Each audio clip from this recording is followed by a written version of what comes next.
He's a real nowhere man, sitting in his nowhere land, making all his nowhere plans for nobody.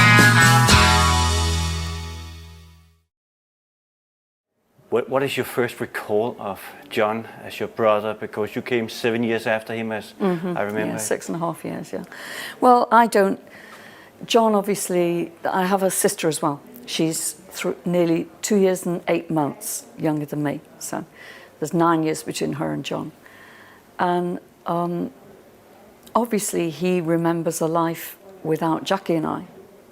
But we don't remember a life without him, because when we were born, he was already there and he was in our lives from the word go. So I don't know a life without John. Naturally, as an elder brother, he knew a life without 2 small sisters. How was he as an older brother growing up from you were very little? And He was, played with us and babysat for us, minded us, took us to the park, took us to the cinema. He was a bit bossy with us. He was just as a brother. In Liverpool particularly, it's a very Catholic city and they have very large families. On the whole, it wasn't uncommon to have families of 8, 9 and sometimes even more children. 6 was about middling.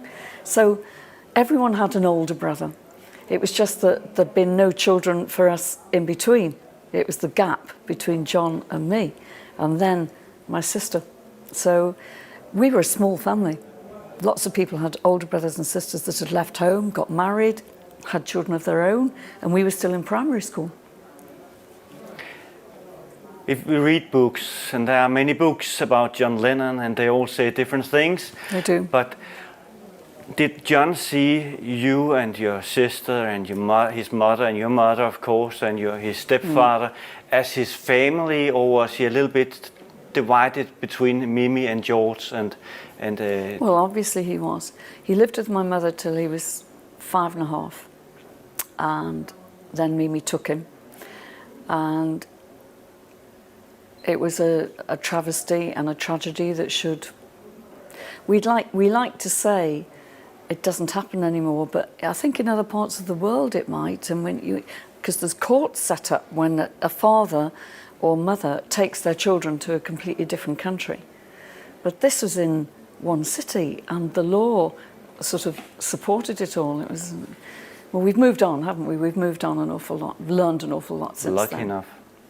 Absolutely.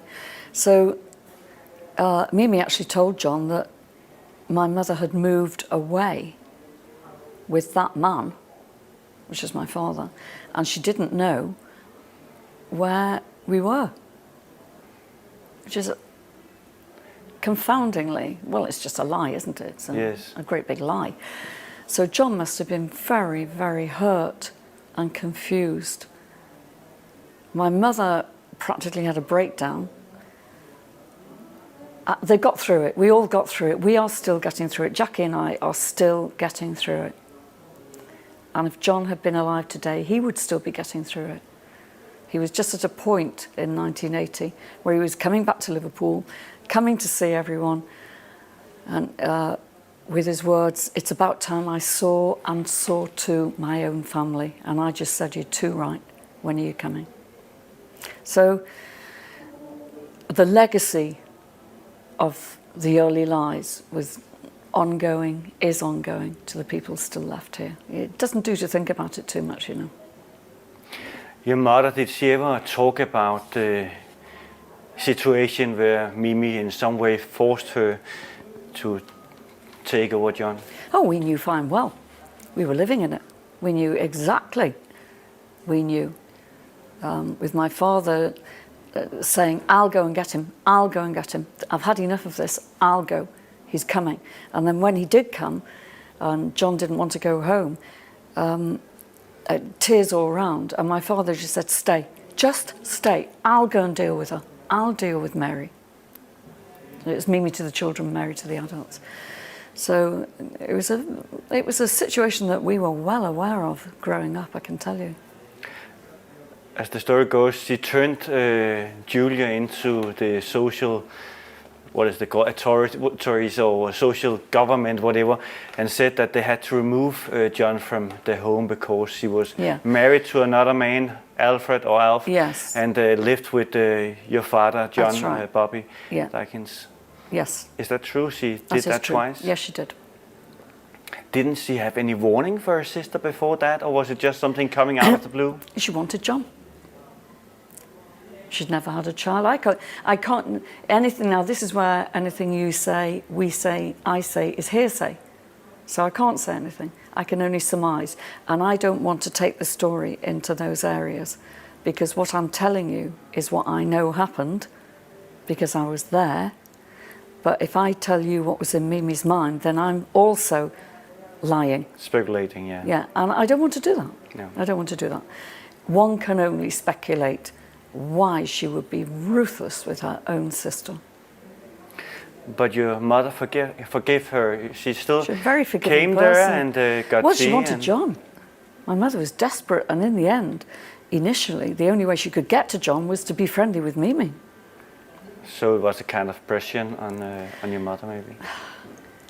Or she didn't see They had their own upbringing, and my mother would have understood Mimi a lot better than we did. And there are things that happened back in that family that I do know about, that I'm not going to talk about, that sort of helped to explain why Mimi became the Mimi Smith that everybody knows. But one thing she was not was this angelic saviour of John. She was a destructive person for John's life. It must have been terrible as a kid, 5.5 years old. Can't imagine. You're taken away from your mother, you know. I cannot imagine anything worse. No. And then he was a troubled child straight away in Woolton Village. He's making trouble. Parents are going to the school saying, keep my son away from that Lennon. All this story about happy childhoods, talk to Rod Davis of the Quarrymen, he'll tell you. He wasn't allowed to hang about with John, because John and Pete Shotton, who sadly has just died, were just looking for trouble all the time. John was not happy at that point. And then when he got to us, when he did find us, which I will tell you how that happened, his life must have changed then. And that's it. It was my mother with the instruments, not Mimi. It was all going on in our house. My father was an opera fan. There was always some Mario Lanza or some warbling going on, because we had the old wind-up record player. And my mother was an Elvis fan. So John had this in our house, and he had open access, of course. So he stopped going to school. He would come down, spend the day with my mother instead of going to school. My mother, of course, was winning the battle, so she wasn't going to send him to school. Jackie and I would come home, and he was there in his uniform. He hadn't been. And why would you, when you've got your mother back? So Mimi had, from the moment he found us, Mimi had a battle on her hands. He's a real nowhere man, sitting in his